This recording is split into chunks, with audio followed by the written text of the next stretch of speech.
Separatist leader and JKLF chief Yasin Malik sentenced to life imprisonment. What is the reaction of Vanchit Bahujan Aghadi President Prakash Ambedkar, who is also the grandson of Bharat Ratna Dr. Babasaheb Ambedkar? Let's talk to him. Yes, sir. What is your first reaction?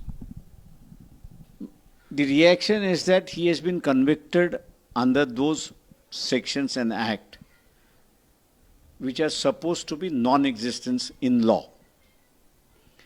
Section 121 and 124A, sedition law, which is a colonial law, has been done away in England by the Lords and the House of Commons.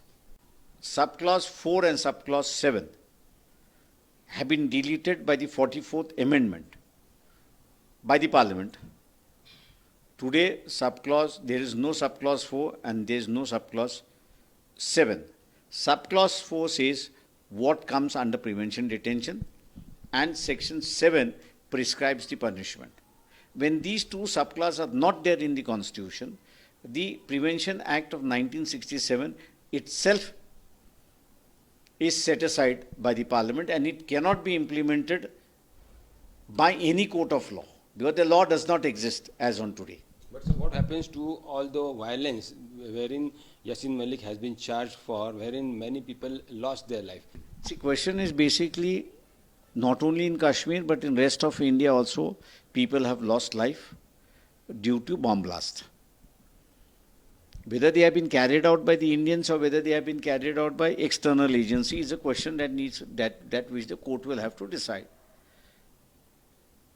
My objection to the President said that whatever Yasin Malik has done, that is subject to the courts and the actions against them. He is being punished for the law that is not in existence. As I've said at UAPA, when the Parliament has amended clause 4 and clause 7, the 1967 Act of Prevention Detention falls to the ground. It cannot be implemented. Should he be set free? If you have punished him under the law which does not exist, what you have said is the alternative. Had he been convicted under the IPC of abatement and other charges, yes, he can be convicted. Should the case be carried out under sections of IPC? Question is basically whether you can carry it at now or no, because the Constitution makes a point that a person cannot be charged twice for the same offence. In democracy, whether sedition, charges like sedition and charges like 121 have a place. That's a basic issue. And that's what the court will have to answer. If there is a violence, there are provisions in the IPC for which I am held responsible and which the voter has conceded. That if I do any violence, if I hurt any person, I will be held responsible for that. That is the rule of the land.